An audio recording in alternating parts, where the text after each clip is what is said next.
Hello, everybody, and welcome back to the Beef Upfront podcast here on Pick Swap Media. This is your host, Ryan Coyle. As always, back tonight for a special episode. We have our group mock draft. I'm joined by Sean, Nick, and Luke, all friendly members of the show. We're going to be rotating through. We each got about, like 8 picks around there, something like that. We're going to be going through the entire first round of this NFL draft on Thursday night and giving our picks based off what we think is going to happen come draft night. So, exciting time. We're one night away from the draft officially being here. So, welcome back to the show, fellas. And how are we? Yeah, hyped to be here. Shout out you for organizing this beef. So good stuff. I'm excited. Draft day gets me fired up regardless of the sport. So I'm all in for the NFL. Eagles rocking 2 picks, so makes it extra exciting this year. And yeah, I'm excited to get into it. Yeah, Luke? man, I can't wait. I'm excited. Yeah, I'm excited too. Big year for the Eagles with 2 picks. Praying Howie has a good draft here. I really want him to trade down, but we'll see what they do. Hopefully, they get some solid players to help out Hurts in his new contract. Let's have a good draft. Yeah. Yeah, Luke, you got the pleasure of taking both picks for Howie. So, you got a lot of pressure on you in this one for the Eagles fans out there. But all right, like I said, we're going to be rotating through. So, I got the first pick, Luke second, Nick third, Sean fourth, and then we'll just continue with that rotation down the board throughout the first round. So, let's go into our picks, give a little bit about why we took the guy, his fit there, and then just move on to the next one. So, Mr. Commissioner Sean, you want to ring the chimes with the number 1 pick, Carolina Panthers on the clock? Absolutely. And the Carolina Panthers are on the clock. Oh, no, I blew it right away. Yeah. All right, so with the first pick in the Beef Upfront NFL mock draft, the Carolina Panthers will select quarterback Bryce Young out of Alabama. Personally speaking, I would go CJ Stroud here. I think he's the number 1 quarterback in this class, but I don't think there's much of a gap between him and Bryce Young. I just think CJ Stroud's overall size and build is better than Bryce Young. That's the big knock on Bryce. He's 5'10", about a $195 is what he'll be playing at. So, bit under point guard like type quarterback out on the court. He's really able to dice up defenses, can see it all, and I really like how he's able to create out of the structure and out of the pocket. And he needs that with his limited size. I don't think he's going to be a guy that's standing in there and taking hits and trying to deliver all his throws from the pockets. He's able to create, and I think that's what we see with the really good quarterbacks in the NFL nowadays. You look at Mahomes, you look at Jalen Hurts just got his big contract. Guys like those two, those guys are constantly creating outside the pocket. And I think Bryce Young is able to do that. And he goes into a situation with the Panthers where he's surrounded by former NFL quarterbacks on his coaching staff. So they're going to put him in positions to succeed. A little bit worried about his weapons at the moment right now, but it sounds weird saying this, but looking at Alabama's roster last year and watching a lot of film on Bryce, he didn't really have that much talent around him at the receiver spot last year. So I think he can make some guys around him better, and I think he's going to be a solid quarterback, just whether or not he's able to stay healthy or not. But Bryce Young will be the first pick there to Carolina, barring some crazy thing that happens with potentially Will Levis. There's rumors are lurking around, but I do think it's going to be Bryce Young there at number 1. Yeah, I do think Bryce is the guy out of the two. I know you said that Bryce isn't your guy there, but he is my preference for the quarterback. I like him. I like his he's just got that it factor to me at a quarterback, which stands out. He's got the head on his shoulders, and yeah, I'm curious to see where things go at 1. I would be shocked if it's Will Levis, but the fact that the line movement was as significant as it was, and the Reddit stuff and everything, I am a conspiracy theory guy, so I'm excited to see what actually goes down when the top pick is called. All right, we'll move on to the number 2 pick. The Houston Texans are now on the clock. Luke is making the selection. We getting the music? And there we go. I heard it. There it is. All right, with the second overall pick, the Houston Texans are going to select Tyree Wilson, and this is going to be a pick that I think is probably the safest in the draft here for a team like the Texans. And I think early on in this process, they were pretty sold on Bryce Young going in. I think before this trade happened with the Bears, they really were sold on Bryce Young. And what teams typically do in this situation, sitting there at number 2, is they typically panic when they can't get their player. So Tyree is he's a 6'6", 275-pound, just athletic freak. He's a safe pick to take here for the Texans, who are a long way from being able to develop a long-term young quarterback. So I think it's just safe here to take a player of his caliber and not just kind of take a player that like CJ Stroud or Will Levis that you're not completely sold on yet. So. And the Texans really screwed themselves because going into the last week, they had the number 1 pick, and then they went out there and won that last game with Lovie Smith probably knowing Lovie he's going to get Smith, fired. Yeah, so he's like, all right, screw him. Let's go out there and win this game. But I personally, I don't know why you would pass on a quarterback here at number 2 because their next pick is at 12. Maybe they think one of the guys might slide to them, but you can't, I think, go into the season with Davis Mills and Case Keenum as your 2 quarterbacks on the roster, unless your plan is to be right up there again and potentially get Drake May or Caleb Williams. So Wilson, I do think will be a nice defensive player for D'Amico Ryans in his first year and could be a really good pass rusher. But when you're picking this high and you have quarterbacks that are still on the board like CJ Stroud, I think you got to take them. But, Tyree Wilson here, it does sound like they're going to be going defense. Yeah, I also think they need to jump on a quarterback, and I think it's a mistake to let that slide by. But there's a lot of things pointing towards that seeming to be their mindset. So we'll see how it shakes out. I wouldn't consider the Houston Texans as a model of how you should run a franchise. No, not at all. No. All right, we'll move on to number 3 here. The Arizona Cardinals are on the clock. Nick will be making this selection. All right, with the 3rd pick, the Arizona Cardinals will be taking Will Anderson, edge out of Alabama. I think he comes here at 3. You get Gannon in, defensive head coach.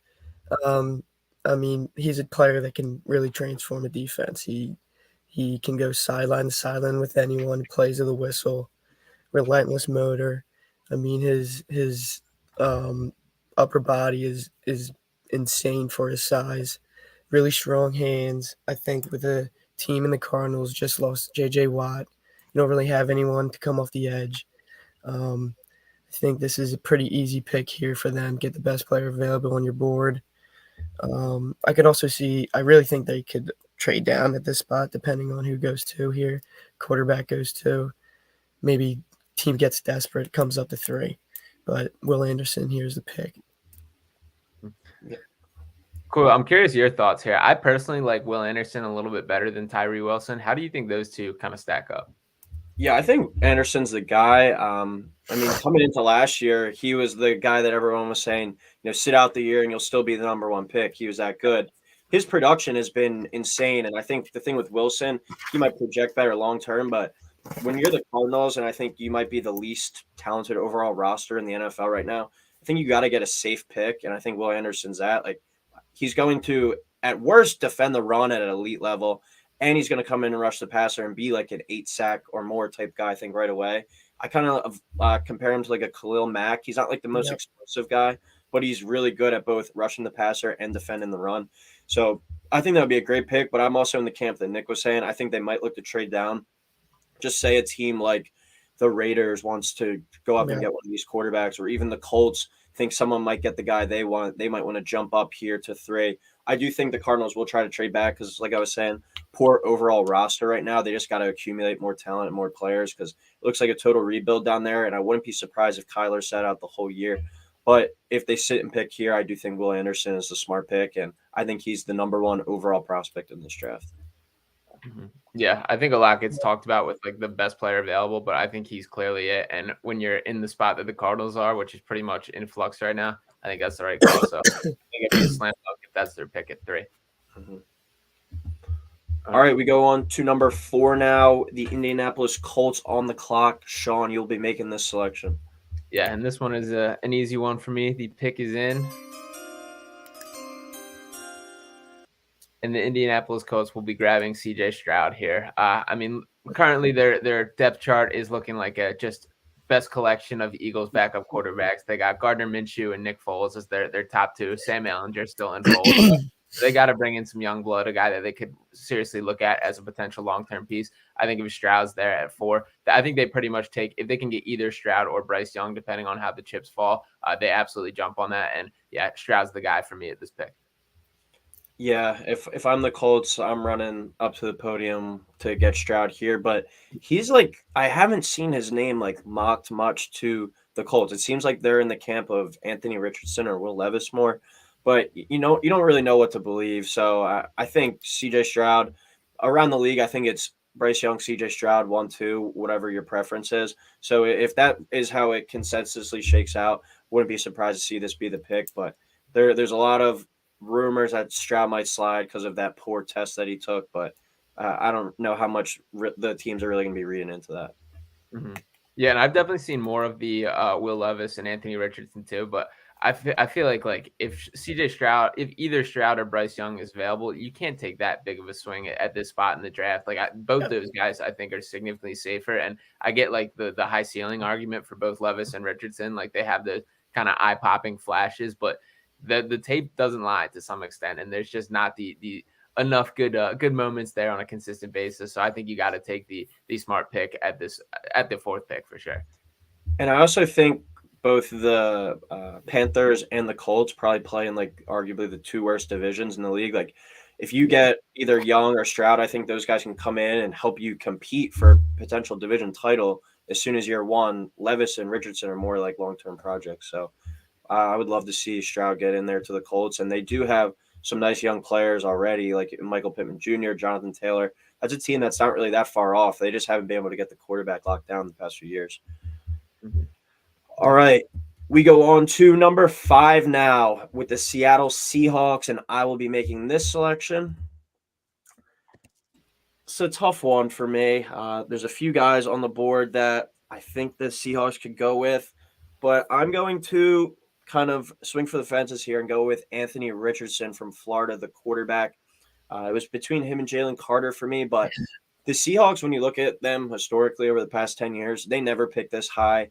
And with the way that they played last year, like this is the pick from Denver from the Russell Wilson trade. Their own pick's not until, I believe, 20 overall. So a team that did make the playoffs last year, and Geno's back for another year. He's the perfect like bridge quarterback and the perfect like pro guy to sit behind for Anthony Richardson to learn from. So I think his talent is enormous through the roof, and I think the Seahawks have shown in the past to take swings on guys like DK Metcalf, where the measurables were great for him, and he slid because of some poor agility. Tariq Woolen last year had free combine numbers, but he played at like a smaller school, so he was a little less known. I think they value these traits and the measurables, and I think they're going to take a chance on this kid and Anthony Richardson here at 5. Mm-hmm. Yeah, I like that. I think that's fair. I think Richardson's to me the biggest wild card on how this draft goes. That if he ends up like in the top pick conversation, as is the case right now, like that changes the scale of the draft, and we see these interior, both defensive and offensive linemen start to drop and allow those to slip back. And for a lot of teams that impacts, but I think he more so than any other player is going to set the tone for the way this draft is going. All right, we go on to number 6 now. The Lions with their first of 2 picks in the first round, and Luke will be making the selection here.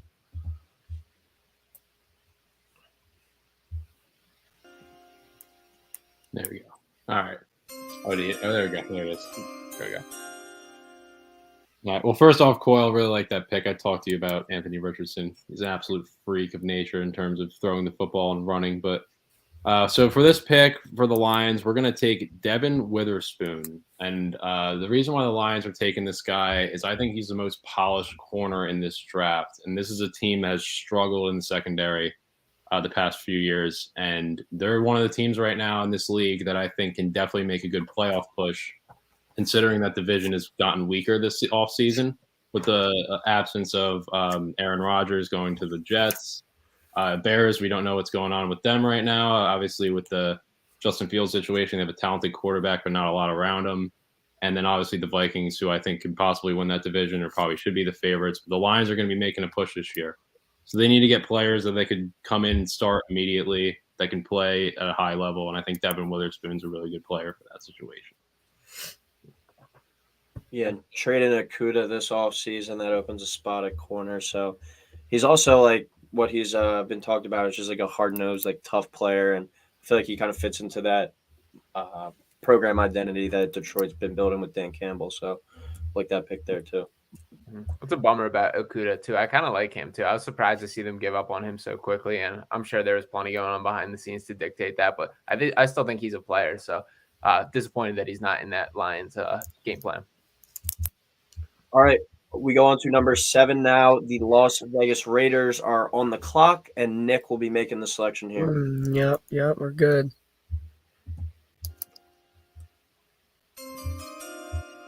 All right, 7th pick. Raiders are going to go Christian Gonzalez here, cornerback out of Oregon. I really like this guy. He's a freak athlete. I would say he could even be number 1 corner for me here. This is a really area of need for the Raiders. They're one of the worst at defending the pass. I think they're bottom 5 in passing yards allowed per game. I'm looking at their depth chart right now.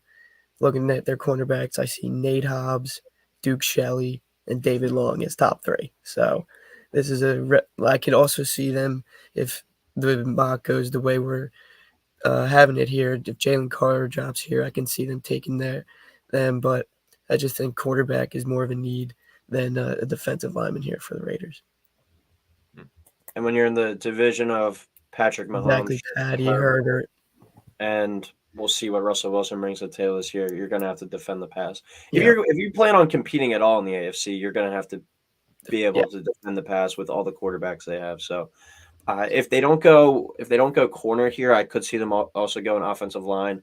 Skoronski, Paris Johnson, Darnell Wright, none of those guys are off the board yet, and they certainly have to get better up front. I think especially with Jimmy Garoppolo being your quarterback there in Las Vegas with a guy that has a rich injury history, I think O-line could definitely be a play. But Nick, when you just read off the depth chart there, corner is certainly a need, and Christian Gonzalez and him and Witherspoon are like being debated as the top 2 guys. So I definitely could see either of them going into the top 10. Mm-hmm. Yeah, I agree. We're kind of at the point in the draft. I mean, like I said with Richardson, how things are just going to shake out from here. But yeah, I like that pick. And a couple nice corners in the draft this year. I feel like we don't see that often where there's a number of guys with first-round labels, but a solid class. Yeah, a lot of good guys. Mm-hmm. All right, we go to the 8th pick now. The Atlanta Falcons on the clock. Sean will be making this selection. Sean, does the Jalen Carter slide end here? Ryan Coyle? It does. Jalen Carter will be No. I mean, looking at this Falcons team, they're not in the state where they're going to be contending in the near future. If one of the quarterbacks did drop, I could see them jumping on that. But I mean, they need a lot of help. Looking at last year's stats, they ranked last in the league in sack percentage, just 3.6%, second lowest in QB pressure rate at 22%. They just need guys that are going to put some pressure, change the game. And to me, that's Jalen Carter. I get the off-field concerns and the combine stuff, and there's plenty of red flags with this guy. But I think taking him at the 8th pick with the type of talent that he is and the guy that just pops off the film, it's worth the risk for Atlanta. And I think he's going to find a nice home there. Yeah. Staying home in Atlanta. What we got, Nick? Staying home in Atlanta, Georgia. Yeah. Which might not be the best thing for him, too. Yeah. You might want to get him away from there. I also think I saw he's from like South Florida as well. So staying close to home might not be the best thing, because I saw one of the reasons why some like people have him mocked to Seattle. It's like the furthest possible point away from his hometown. So it's a bit of a toss up there, but there's like, I think, a false narrative circling around that he doesn't play hard all the time, because when you listen to like some of the top draft analysts, they say like when you turn on the film, you don't see that. It's just he has it like all the time. It's just, I think that's kind of a narrative that you can make up when a guy also has off the field concerns as well. So I did hear him say today, though, in an interview, like at the draft, he was at some event and he was like, yeah, if the Eagles are on the clock and I'm still there, like I'm going there. So we'll see what happens. But this Atlanta team that's been having some pretty good luck with their top picks over the past few years. And I think, getting a guy like Jalen Carter here, if he's able to keep his head on straight, will benefit them more. This is a team that is kind of at the bottom towards talent-wise, but they did invest a lot in free agency and banking on some development of some young guys. I do like kind of the direction they're going. It's ultimately going to be up to what do they get out of Desmond Ridder, though, I think, going forward. So. Yeah, and if Jalen Carter slides this late, I can see even the Birds sliding up and trying to make a trade and move up for him. Mm-hmm. Yeah, and I know there was a story with the Eagles of Jordan Davis was in many ways like keeping Jalen Carter in check during their time there together. Yep. So there's a relationship there. Davis didn't really crack the field with the Eagles the way it was hoped last year, but still a bright future for him. And that'd be cool to team them up. Two guys that would be an absolute force in the middle. And Yeah, I guess if I have to pin you down right now, do you think Jalen Carter is a guy who flames out and has issues, or do you believe in his talent? I personally am of the latter. I think he's good enough, and this is going to be forgotten as time goes on. I agree with you. I think he's going to be all right. Mm-hmm. I think he's going to get it in check. He's a player. I think you get him in an NFL organization. I think they can get him in the right mindset. Yeah. I also think it depends on the situation they're in. I think with Philadelphia, it'd be a great situation for him. He doesn't have to make a big impact immediately. He could just come in, worry about the off the field stuff, get that corrected, play under some veterans, and then go from there. But it's also, yeah, I agree. I think at some point his talent's just going to outweigh all this off the field stuff. Yeah. Yeah, and when you look at like the Eagles locker room, unless I'm like forgetting someone, but like you look at all their veterans, they all have a clean off the field history. Mm-hmm. Like learning from guys like Fletcher Cox and Brandon Graham, Yeah, I think they would undoubtedly kind of take him under his wing and kind of let him develop this year, and then let him take a step next year because Fletcher Cox most likely not back, and him and Jordan Davis would I think complement each other really well at that tackle duo. But I do think his situation matters a lot. I think going to the Falcons might be the worst possible thing for him, just being able to stay around some of the people that he's been with that have gotten him in some trouble off the field. But that's what those guys get paid all the big bucks to make these decisions for. So I guess we'll see tomorrow night. That's going to be one of the major stories. But he almost slid to the Bears at number 9, who he probably would have went to at number 1. So now after trading from number 1 to number 9 with the Panthers, the Chicago Bears are on the clock, and I'll be making this selection here. All right. I'm going to go with offensive tackle Paris Johnson out of Ohio State. I think the key for Chicago going forward, if they want Justin Fields to have the best chance of success, is to protect him up front, give him as much protection as he can possibly have, as he was sacked, I believe it was 58 times last year, the most in the league. So this is a situation that the Chicago Bears need to invest into the offensive line, especially when it comes to pass protection. And I think Paris Johnson is the best tackle on the board in this draft, so I'm going to give him there.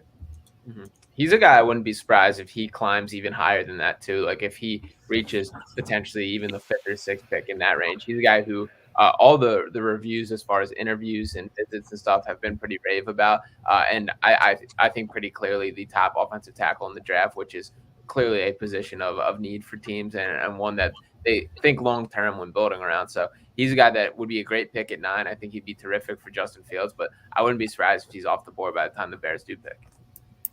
Yeah, there's been some rumors going around that he could be in play at number 3 to the Cardinals as well, as they look to kind of protect Kyler Murray. Yeah, I saw that. Yeah. So we'll see what happens there. But all right, the pick we've been waiting for, number 10, the Philadelphia Eagles on the clock, courtesy of the New Orleans Saints. Luke is the lucky man that gets to make this selection. Bijan Robinson on the clock, staring you in the face. Are you going to select him, Luke?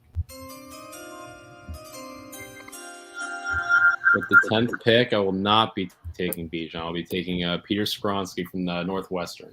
Big tackle. This dude can play inside, outside. If you watch his film, there's not a lot to watch. That's how you know an offensive tackle's good. It's not a long video. The dude's feet's very, very clean. He's very quick. He's a big dude. And as an Eagles fan, I know for a fact every time Jalen Hurts runs with that football this year, I'm closing my eyes. You need to get him somebody to protect. Like, you need to get him here. I would like Paris Johnson too. Paris Johnson's got a little bit more size, but Paris Johnson, but you can't play Paris inside. He's too big. So I think Peter here, you'll be able to put him at guard, tackle. Lane's not getting any younger, and we do need guard help. I think this is a safe pick here. You're going to be able to protect Hurts all season long. With Bijan staring you in the face, though, it's a tough pick to make. But I do think this is a safe pick and the right pick here for the Eagles moving forward. Mm-hmm. Yeah, and Bijan's been the sexy pick for the entirety of this offseason, but it's also the most un-Howie Roseman pick ever. He's never going to take a splash on a running back at 10. I would love if they play around a little bit, move up and down, and end up with Bijan, but I don't see anywhere where they just straight up select him at 10. And building through the trenches is how the Eagles have got to where they are. So this would be a very on-brand pick, and it would not shock me if at all if that's the guy who's hearing his name as he walks across the stage with the Eagles tomorrow. Mm-hmm.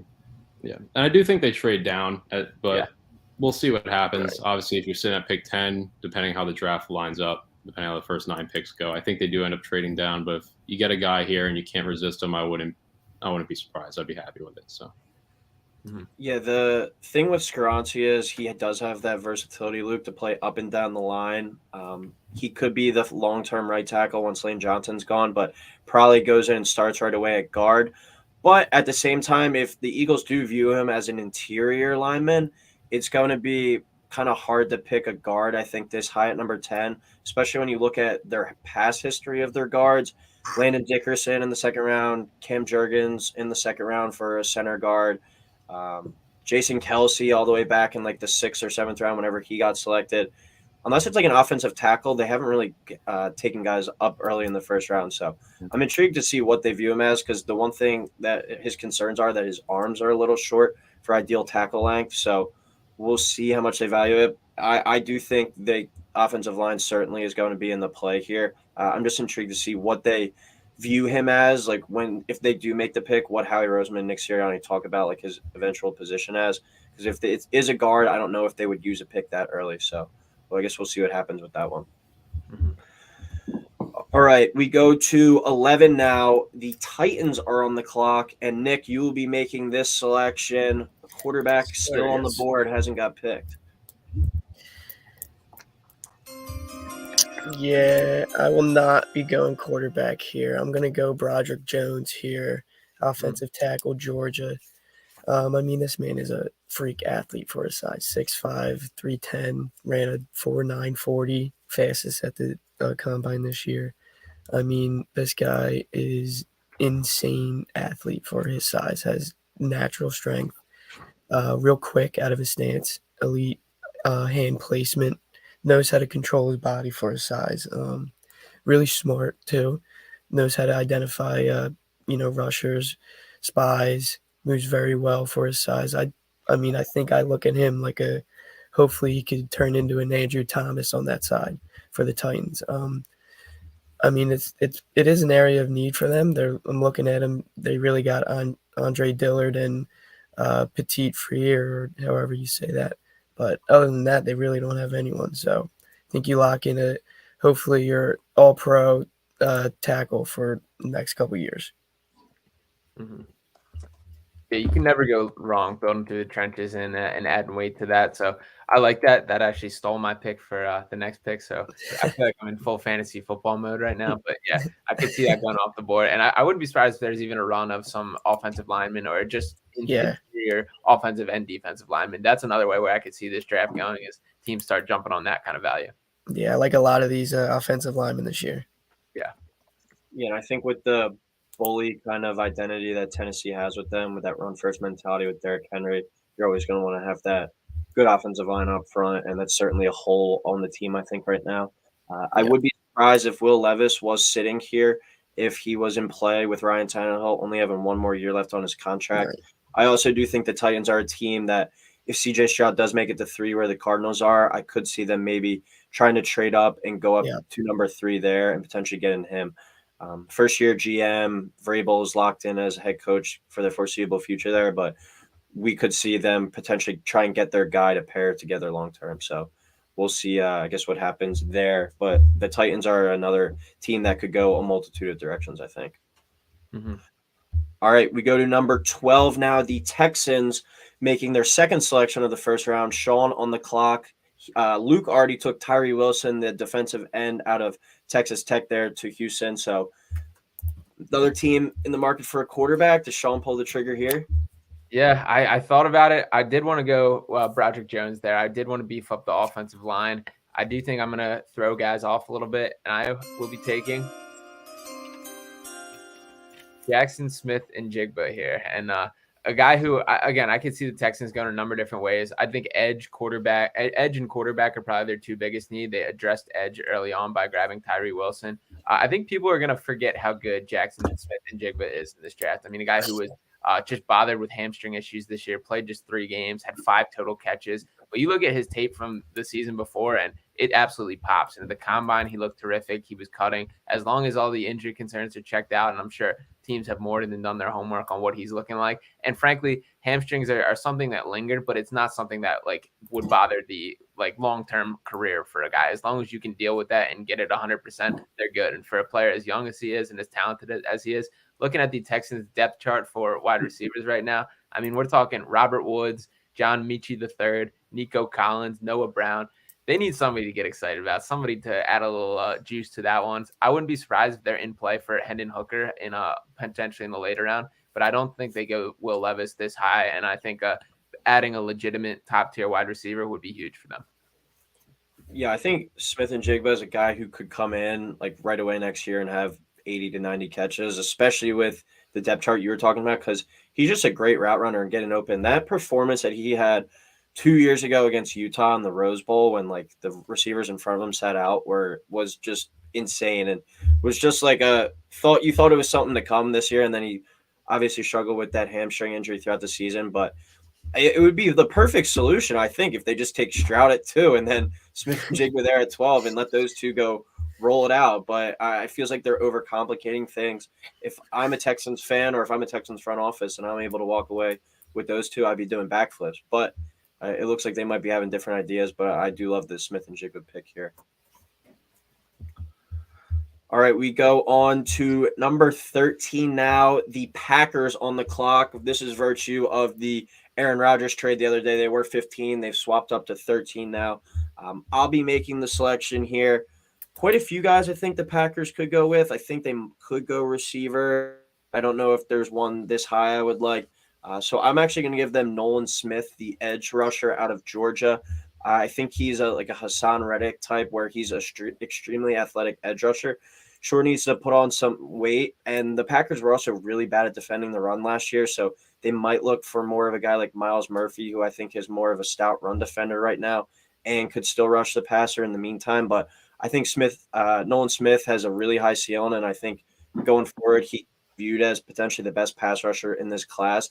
He ran a 4.38 at the 40. His just overall athleticism at his size is pretty hard to come by.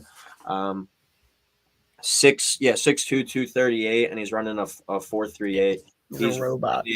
Really able to move and explode off the ball. So I think that's a smart pick there, and you just have to be able to rush the passer in today's NFL. So give me Nolan Smith out of Georgia. It would be very funny to me if Jackson Smith-Njigba ends up slipping to the Packers, and that is their pick after the whole era of not taking any offensive players. I think that was talking about. Finally did once he's gone. Be a legacy pick for the Packers. That'd be amazing. Yeah, it absolutely would be. So there's a part of me hoping for that, but yeah, I think that's a solid pick there. All right, we go to pick number 14 now. The New England Patriots on the clock. Luke will be making this selection.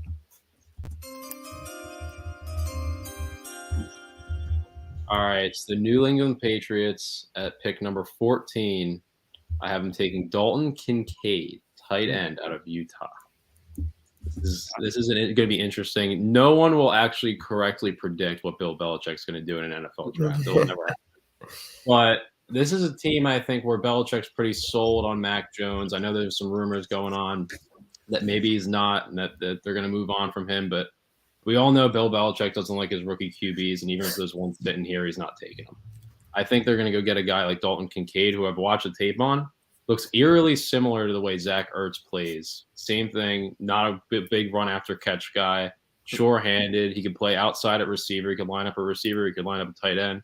Not the best blocker, but I think it fits in the Patriots system pretty well. So I think he'll be a pretty good asset for them moving forward.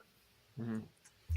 And tight end's another surprising position to me, that there's a lot of depth and more high target tight ends than I can really ever remember. A couple guys in the mix for that, but yeah, it would be surprising to see a tight end. I feel like we never see him go this high. I can think of Eric Ebron being a top pick and a couple other guys here and there. But yeah, it'd be cool to see a couple go off the board at the first round if that's how things shake out.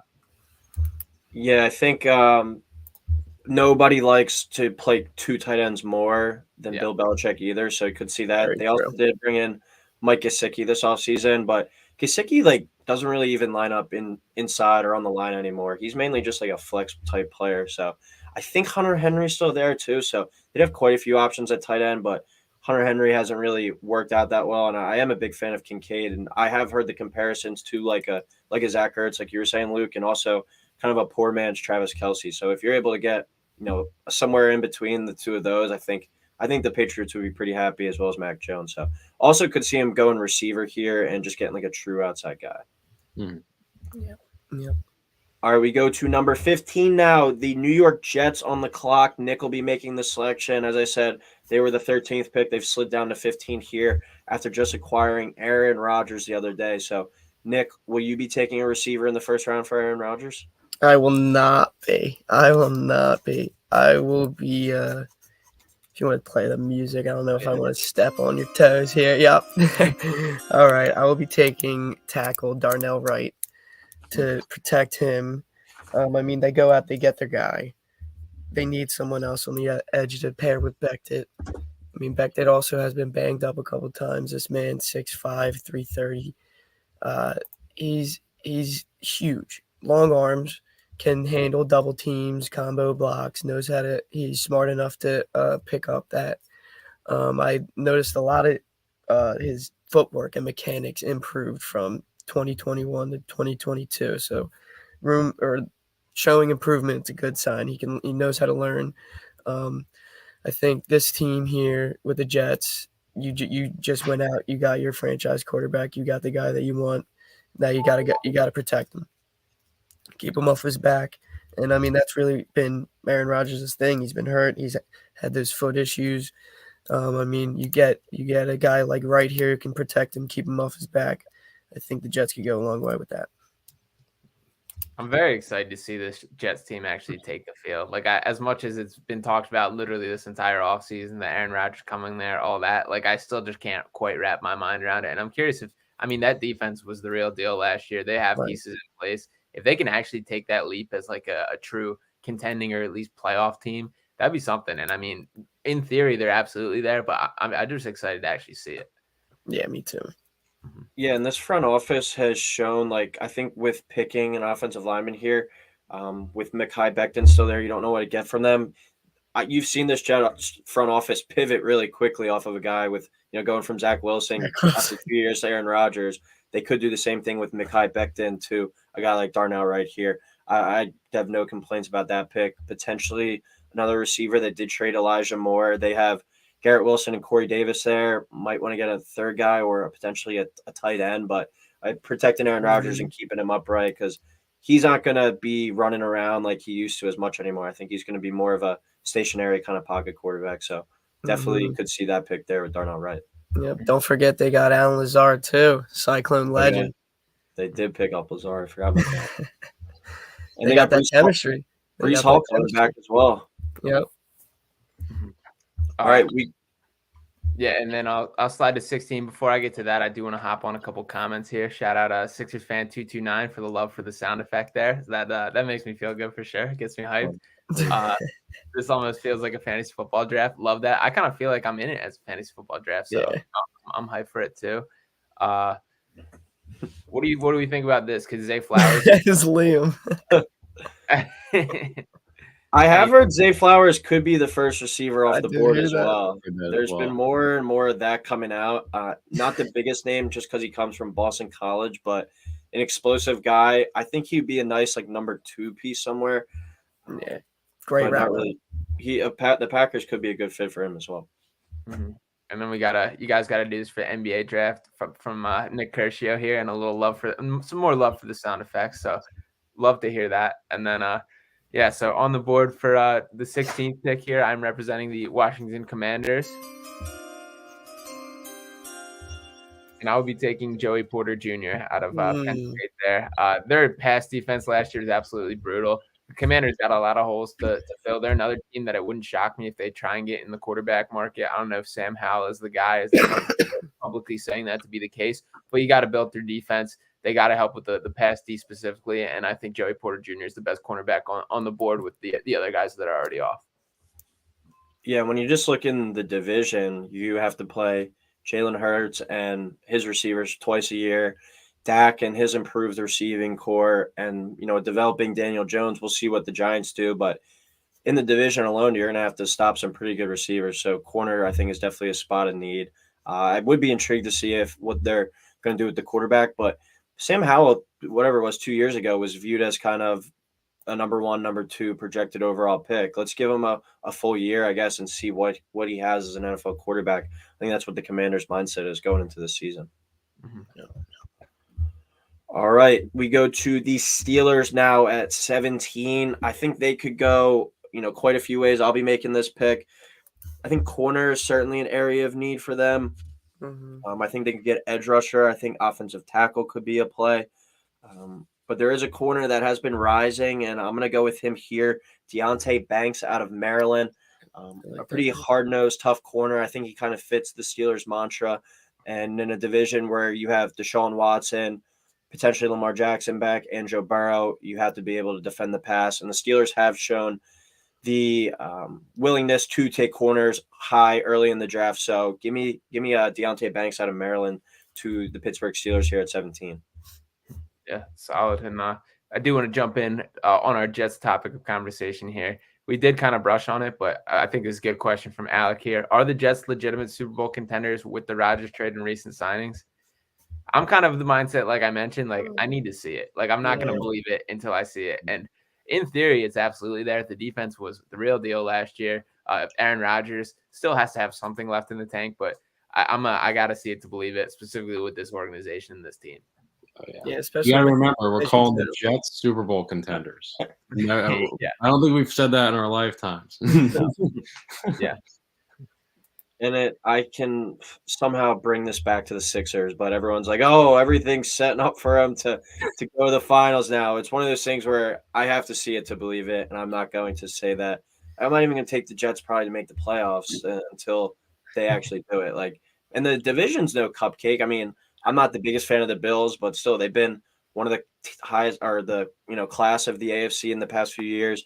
Patriots are always going to be tough no matter what. The Dolphins were really good last year when they were healthy. So it's not like he walked into a cupcake of a division. If he went to, say, like he went to the Colts, maybe Aaron Rodgers, and that was his situation, sure, he's going to have a leg up. But this is still going to be an adjustment period for him and everything. And you've heard him talk the past few years about adjusting to playing with new players and especially young players, guys that he hasn't played with before. It takes time for him. So I think it could be one of those things where they start out slow. People kind of hit the panic button a little bit, but come around the playoff time, they'll be hovering to get into the playoffs. But I wouldn't legitimately call them a Super Bowl contender here. So sounds good. There we go. Next up, we got Luke with number 18, right? Yep. Yeah. Representing Lions on the clock. All right. Wait, Coyle, who did you just pick again? I took Deontay Banks out of Maryland. Oh, you took Banks. All right. That's what I thought. I just didn't want to be stupid and say something. All right. So I'm gonna take right here Kalijah Cansey. I think that's how you say his name, right? Kalijah Cansey. Once again, this is a pick where I think the Lions might end up trading out of. I don't see them taking 6 and 18. I think they might end up being one of those scenarios where they could trade one down, trade up. They might move around a little bit, trade out the spot. But this is a great player right here for them. He's a little bit undersized. I think he's got a great first step, though. He's really quick, which is going to translate well into the NFL. I do think they go back-to-back defensive players here. They really want to build that culture there in Detroit. And I think that, like I said earlier with the Detroit pick, I do think they have a real chance of winning this division and really moving forward and building this franchise up. So I think this would be a great building block right here on the defensive line. Yeah, and he's a undersized defensive tackle out of Pitt, so naturally he's getting Aaron Donald comparison. So pretty high praise to live up here too. But he's another guy whose name's kind of been rising. Like I said, a little bit undersized, might scare away some teams, but another player to add to that young Detroit defensive line. I think that would be a great pick for them. Mm-hmm. Yeah. All right, we go to number 19 now, Tampa Bay on the clock. Nick, you'll be making the pick here. Yep. Oh, my bad. No, you're good. We got the Bucks here at 19. I mean, he fell. I'm taking quarterback Will Levis. I think he falls to you at 19 here. You got it's a clear area of need. You got your starting Baker Mayfield. You don't know what you're going to get with him. Other than that, you got Kyle Trask, who's unproven, hasn't really played anything.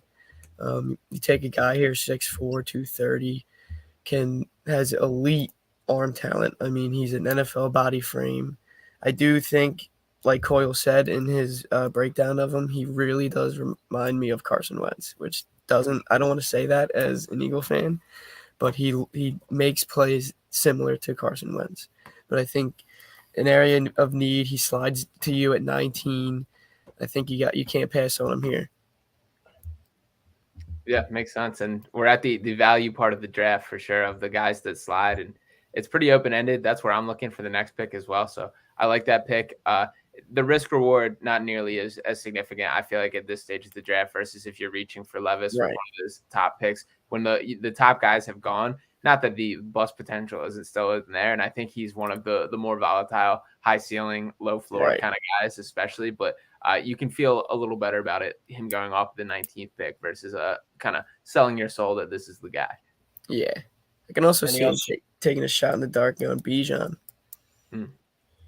He also doesn't have to step in and play right away. Like you're saying with Baker. I think Baker could be the starter there this year, sit behind him. I don't know if it's the ideal guy you want to sit and learn behind, but I think it is also, but it's better than nothing.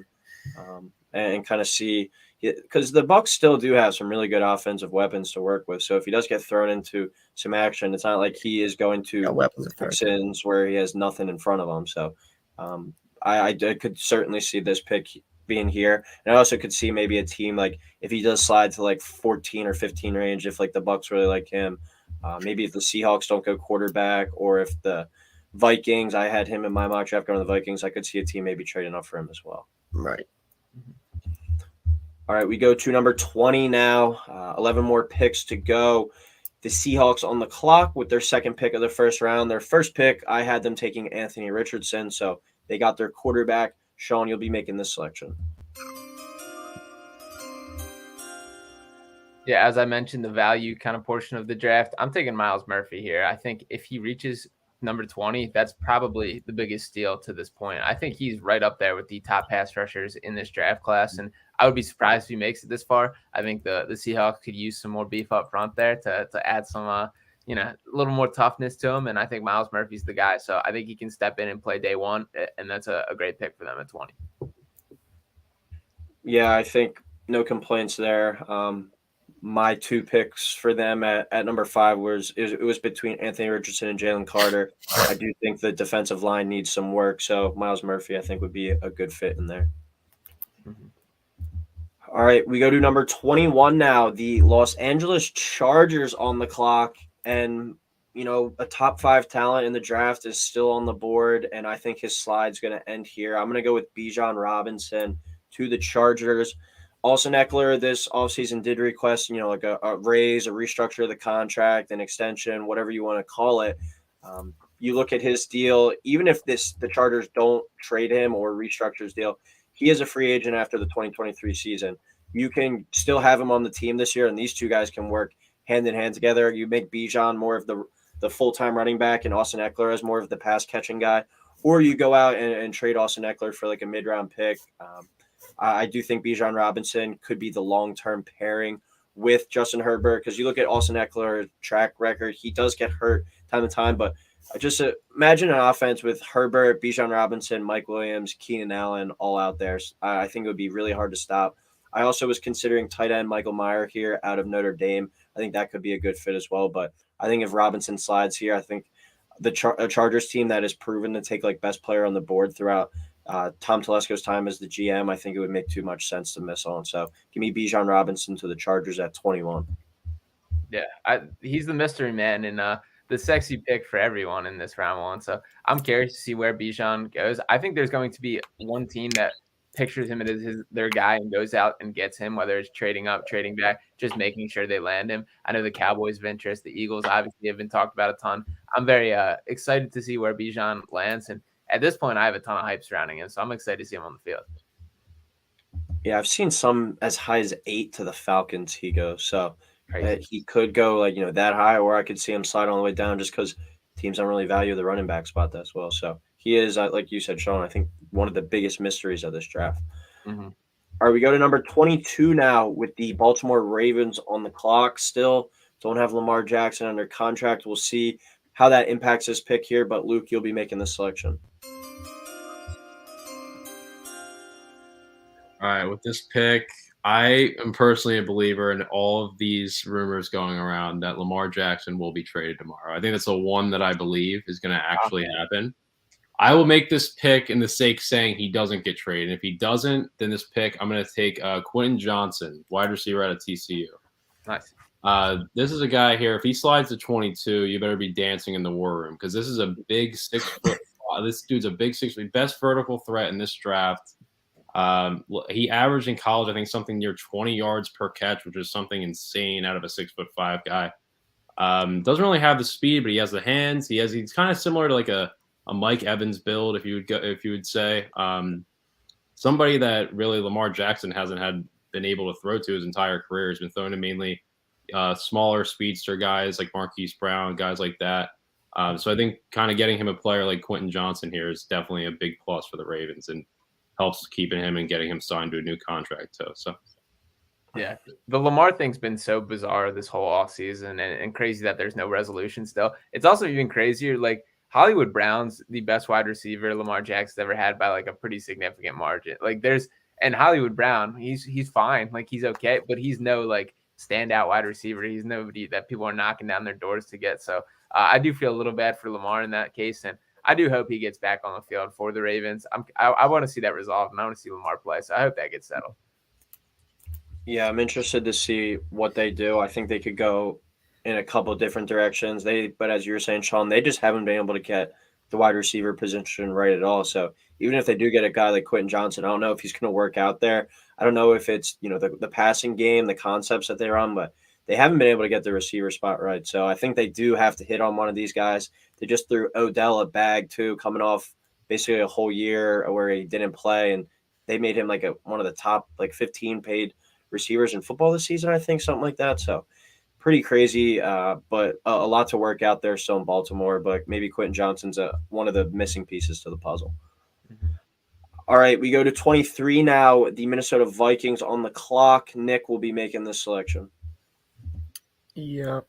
I got Vikings here at 23. I think they go wide receiver Jordan Addison here.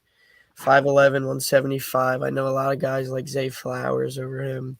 I personally like Jordan Addison. I kind of think they might go Zay Flowers, but I'm taking this based off of what I would do.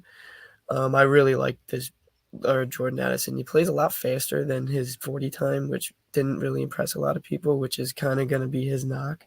But he's an elite route runner. Kind of compare him to like a Calvin Ridley, like a Devontae Smith, that slender, long frame, but not like tall. He can win contested balls. He's got 2 power conferences under his belt already. He's experienced. I think this is the pick for the Vikings here, pairing him up with Justin Jefferson, with a team who has a big drop off with their wide receiver 2 and KJ Osborne, and then you go Jalen Reagor. So yeah, I got the Vikings here picking up Jordan Addison. Yeah, just that would be a pretty dominant wide receiver core there. You add him in the mix there. So they seem to love that firepower offensively, and it's worked out for them, even with Kirk Cousins as their guy, a guy that they, I believe, committed to fairly recently, gave a little bit of an extension. So yeah, interested to see. That'd be fun to watch, and that would be an electric offense, no doubt. Yeah, I remember when I was studying Kenny Pickett film last year, it was like I was trying to focus on Pickett, but I just kept turning my attention to Jordan Addison because he won the Biletnikoff as the best receiver, but his name wasn't that big. I think just because playing at Pitt, underclassman, he wasn't hyped up as much. But he was like a stud at Pitt, and then he went on. Production dipped a little bit at USC, but the ball was really spread around there. Yeah. I think he's a great fit as a number 2 with Justin Jefferson. I think that could be a really good wide receiver combo for years to come. So really love that pick there. Mm-hmm. All right, we go to 24 now. The Jags, kind of weird seeing them select all the way down here after winning the AFC South. But, Sean, you'll be on the clock with this selection. And the Jacksonville Jaguars will be selecting safety out of Alabama, Brian Branch. Great pick. I like that pick. Yeah, I'm a fan of his a lot. I'm still not 100% sure where I see his NFL position being. I know the Jags need help at slot corner right now. Their safety play is less than stellar, so I could see him fitting in there as well. I've even seen some talk about him potentially playing a little bit of a linebacker role in certain formations and stuff like that. But either way, he has the talent. He's enough of a impact player that you bring him in. I think he can find himself on the field right away, and he'll fill somewhere within those gaps. And at this point, like, you're taking the best talent available. I think he's a guy who has a real argument to be in the top 15 of this draft. And if you can get him down to 24, that's a steal. So I like Brian. I like him a lot, and I'm grabbing him for the Jags. Yeah, he's a defensive chess piece I think you can throw around in the secondary. Kind of reminds me of Chauncey Gardner-Johnson with his ability to play both safety and corner, and you saw how valuable that kind of versatility was last year for the Eagles. So I think that could definitely be in the cards here for Jacksonville. Mm-hmm. All right, we go to 25 now. 25 and 26, back-to-back NFC East picks. I'll be at 25 selecting for the New York Giants, and that's where we'll have the slide for our guys, Veggies back down. Ending here we'll take Zay Flowers. I do think the receiving core out in New York needs to improve after committing all that money to Daniel Jones. I think you want to give him the best chance to succeed. He had by far his best year in the NFL last year, and he did it with a suspect group of receivers at best. They did go out and trade for Darren Waller. Saquon Barkley is back as of now.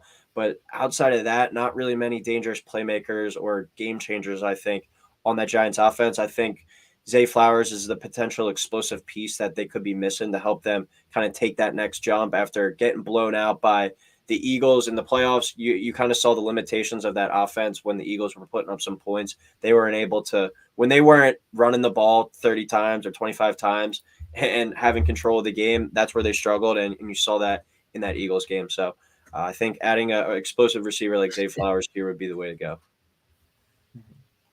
Yeah, a lot of support in the chat for this one. So, yeah, good stuff. Yeah. All right, we go to number 26 now, the Cowboys on the clock. And, Luke, you'll be making the selection. Yeah, this is a tough pick for me here. I'm going to go with – this is kind of an unexpected pick, but I think it's a correct pick for the Cowboys here. Edge rusher Lucas Van Ness out of Iowa. This is a guy here that he's like an ascending power rusher, and what I mean is just extremely strong and flexible. Like this dude is just nuts. Like he can just run right through any kind of big time offensive lineman, which is a big thing you need to do in the NFC East right now. When you got like the Eagles, who have a great offensive line, best offensive line in the league, and that's really who you're competing with for the East. So if you want to compete against that offensive line, you need to bring it on defense. So I think this guy would be a great pick for them here. He's become, like, on Twitter at least, the very, like, meh pick, but I think he's, like, solid, does everything right, and, like, you go right when you take those types of players. Like, when you take the big swings, you also can strike out and leave yourself that way. That's not going to happen with Luke Van Ness. Like, he's just solid. He's just going to do his thing, and he might not be ringing in all pros, but he's going to give you some really good downs and do his job, so I think that's a solid pick. Yeah, kind of reminds me of George Karlaftis last year from Purdue, who went to the Chiefs, and he played a lot of snaps for a Super Bowl winning defense. So I think that is a good pick there. And as we kind of talked about with Joey Porter going to the Commanders, I think teams in the division have to design their kind of draft and their strategy around stopping the Eagles, because the Eagles have all these guys locked up for a long time. You got to improve your defense, and I think Dallas does go out and do that right here with this pick. So I like that. All right, number 27, the Bills on the clock now. Nick will be making this selection. Yep, 27 pick, Buffalo Bills. I got another offensive lineman, Osiris Torrance out of Florida, 3-year starter, 6'5", 330. I think this is an area of need for the Buffalo Bills. They need to protect their guy back there. I also do think they could go wide receiver, depending on who's there. I kind of wish Zay Flowers was there, but he's not, so gotta pivot. I think this is a great pick. I think he's one of the most dominant interior linemen in this draft.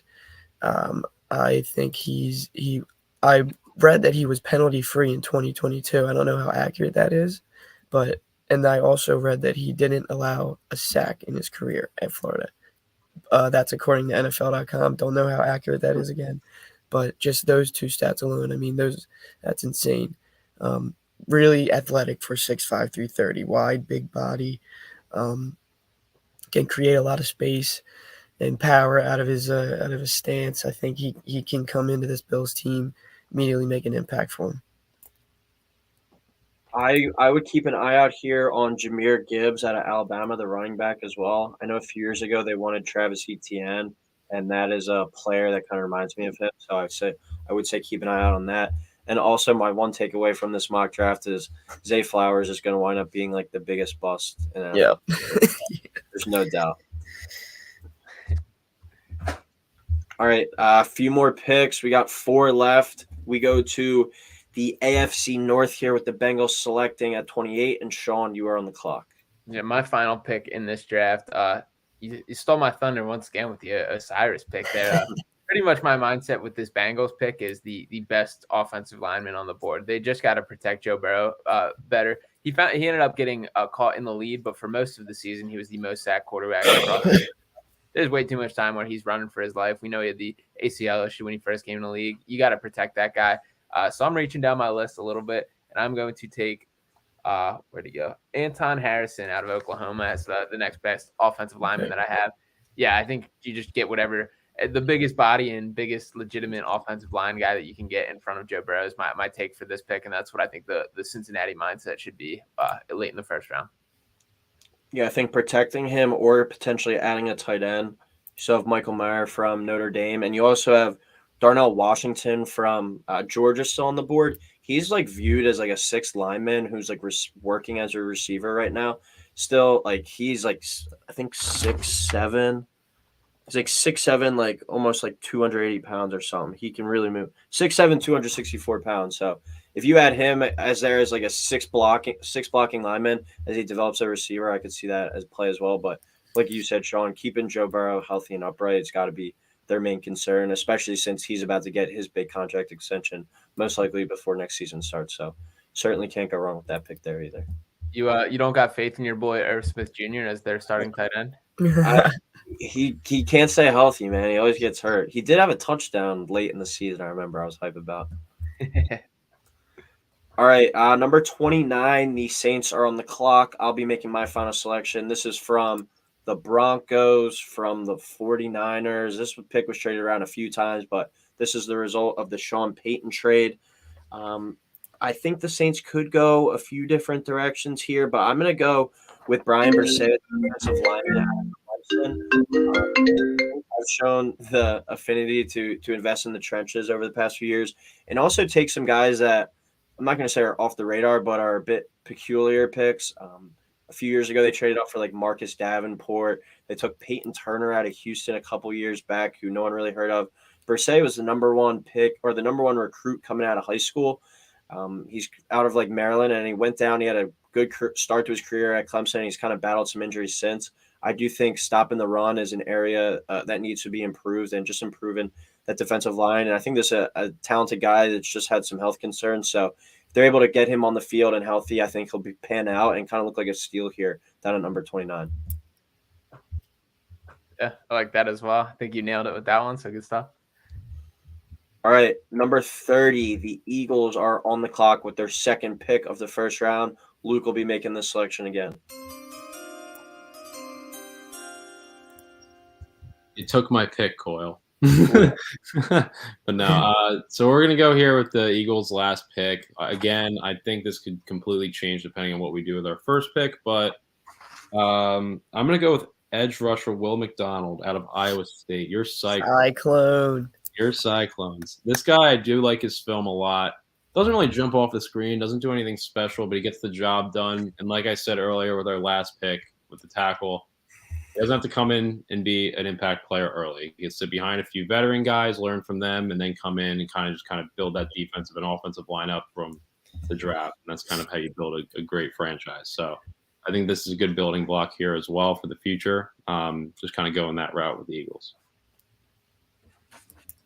Yeah, I agree, Luke. I think building up the line is something that we tend to do early in the first round, and then we kind of go to some more of these secondary positions and the receivers and whatnot in the later half of the draft. So I think McDonald would be a nice pick there. And I have heard like Nick Sirianni and Iowa State's head coach Matt Campbell have a good relationship. So I'm sure that they've done plenty of homework on Matt McDonald. So I think that or Will McDonald, excuse me, certainly could be in the play there. All right, and then to wrap it up, the last pick of the first round, because the Dolphins don't have a first round pick this year because of some whatever tampering scandal that they were a part of. The Kansas City Chiefs, sadly the Super Bowl champions, on the clock here, number 31. Nick, you'll be rounding out the first round. Yeah, to wrap things up, I'm going to be taking, I think this is my fourth offensive lineman, DeJuan Jones out of Ohio State, 6'8", 375. This man is a freak. He is massive. He's a fridge. You can't get around him. I mean, and they just got rid of Orlando Brown, so I know they gave Jawan Taylor a big contract. I know they have Creed Humphrey, but to shore up protecting the greatest quarterback in the league, I think you get a guy here you can replace who was already your All-Pro, who maybe can come in and be your All-Pro for the future. I think this is pretty much, best player available maybe on your board. I think that's what they'll go. I think they might go wide receiver, but personally, I think they should go offensive lineman, protect your guy. And, I'm going with DeJuan Jones here. Yeah, I don't really think you can go wrong there with that one. Can't go wrong building up the beef up front. It's where the brand's about. And I think that was a lot of the safe choices for a lot of us there. But I think NFL teams think the exact same thing. So it makes sense. And I think that's spot on.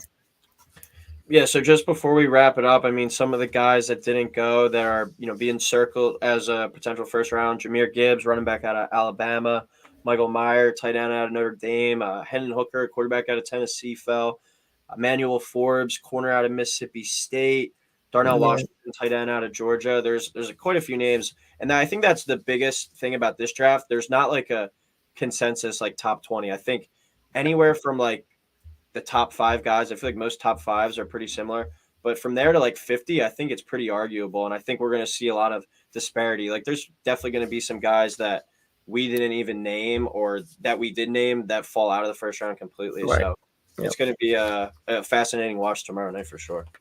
Mm-hmm. Yeah, absolutely. Any final words for Luke or Nick? No, man, this was a lot of fun. I'm excited. I can't wait. I can't wait to see what happens. There's going to be some blow up, some blockbuster. And I can't wait for it to happen. I can't wait to see it. Yeah, I agree. It's been a lot of fun. I'm excited. We get some NFL something tomorrow, so that's fun. Got to be excited for that. Yeah, but I had a great time. Thanks for having me. Thanks for having us. Yeah, absolutely. Thank you guys for hopping on. Ryan, shout out you for organizing all this, putting it together, and for all the draft content, all the breakdowns that you have been killing it. So awesome stuff there. Everybody, thanks for dropping in. The comments were fun, so I enjoyed having those pop up and everything. Make sure to drop a like and subscribe if you have not already. We will talk next time here on Pick Swap Media.